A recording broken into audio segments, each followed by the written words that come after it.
Bonsoir, moi je vais vous dire comment j'ai rencontré le Seigneur. Quand j'étais petite, à l'âge de 8 ans, il y a mon petit cousin qui a eu un grave accident. Et le petit, il a été miraculé de Dieu. Moi, à partir de ce moment-là, du haut de mes 8 ans, je l'ai su qu'il y avait un Dieu qui était vivant et qui pouvait garder les gens. J'ai eu de l'angoisse, à partir de l'accident du petit, j'ai eu de l'angoisse qui est rentrée dans mon cœur et voilà, c'était comme ça.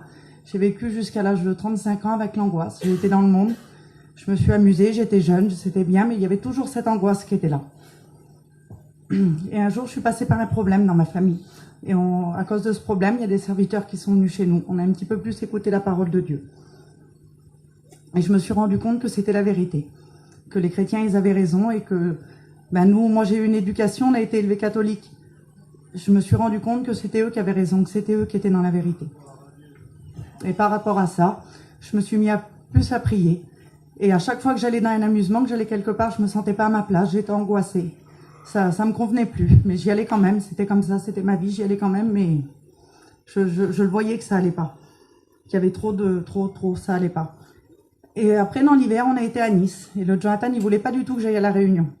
C'était comme ça dans sa tête, il voulait pas que notre vie a changé, il voulait pas qu'on aille à la Réunion. Mais moi, qu'est-ce que je faisais? À chaque fois, je priais. Je priais pour que ma vie change, je priais pour être délivrée de mes angoisses, et je priais pour que le Seigneur, il le garde. Parce que quand les hommes y partent et qu'ils vont boire un verre, on a toujours peur. Alors je disais, Seigneur, protège-le. Seigneur, bénis-le. Et c'était la prière de mon cœur, ça. Et après, quand on est arrivé à Nice, qui voulait pas du tout que j'aille à la Réunion, un soir, les filles sont venues m'appeler. Il a dit non, laissez tomber, elle n'ira pas à la Réunion. Je me suis assise dans ma remorque et j'ai fait une prière. Et excusez-moi de dire ça, mais j'ai prié en fumant une cigarette. Parce que je fumais pratiquement 2 paquets de cigarettes par jour. J'ai dit, Seigneur, je t'en supplie, combat à ma place. Parce que moi, j'ai plus la force, j'y arriverai pas de mener ce combat.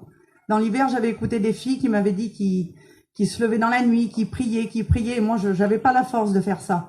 J'ai dit, Seigneur, combat à ma place. Mais le jour où mon mari te suivra, moi, je te suivrai. J'ai pas la force de mener ce combat.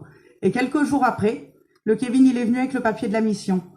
Il a dit au Jonathan s'il voulait venir avec nous. Et lui, qui voulait pas du tout aller à la Réunion et qui voulait pas du tout qu'on aille à la Réunion, il a dit oui. Alors moi, j'étais vraiment contente. Et dans moi, je me suis dit, mais c'est pas possible, Seigneur, t'aurais écouté ma prière. Et j'ai laissé comme ça. Et le Seigneur, il a tout aplani. Quand on est arrivé chez nous à Perpignan, il a commencé à aller à la Réunion. Il a commencé à s'approcher de Dieu. J'ai eu des prophéties, le Seigneur, il s'est fait connaître à ma vie. J'ai eu des prophéties. Sur l'instantané, le Seigneur, il m'a répondu. J'ai été dans une réunion et la petite fille à côté de moi s'est mise à parler en langue et nous, on connaissait pas du tout les réunions. J'ai été impressionnée. J'ai dit, Seigneur, si c'est vraiment vrai, je veux que quelqu'un vienne me dire à moi personnellement, Sylvia, n'aie pas peur, c'est la vérité. Je veux pas une prophétie en l'air.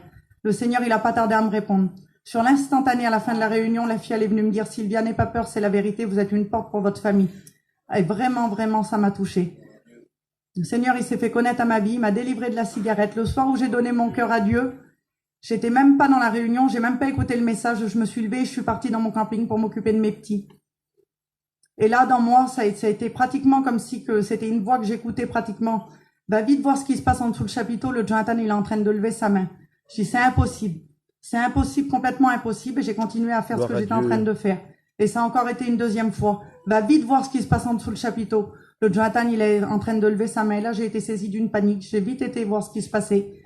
Et il avait levé sa main. Et quand je me suis assise en dessous le chapiteau, la présence de Dieu m'a tombé dessus.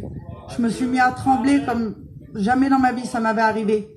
La petite fille à côté de moi, elle m'a dit, et toi, Sylvia? Je dis 5 minutes, moi. J'ai plein de trucs à mettre en règle. Je pensais que c'était comme ça, qu'il fallait que j'essaye d'améliorer un petit peu mon caractère, qu'il fallait que je me calme. Mais le Seigneur, il m'a répondu instantanément. La prophétie a s'élevé. Toutes ces nuits, tu m'as demandé de bénir ton compagnon, je l'ai fait, et maintenant tu me fermes ton cœur. Je me suis retrouvée debout dans la mission, là, l'année dernière, c'était le 29 mai. Je me suis retrouvée debout, j'ai donné mon cœur à Dieu. 15 jours après, j'ai été délivrée de la cigarette. J'étais une fille qui était vraiment angoissée. Je laissais même pas mes petits dans mon camping pour aller boire du café tellement que j'avais peur qu'il y ait quelque chose. C'était des angoisses vraiment, vraiment fortes. J'ai été délivrée de mes angoisses. C'est la plus belle chose que j'ai fait dans ma vie et je remercie le Seigneur tous les jours parce que j'y appartiens. Gloire à Dieu.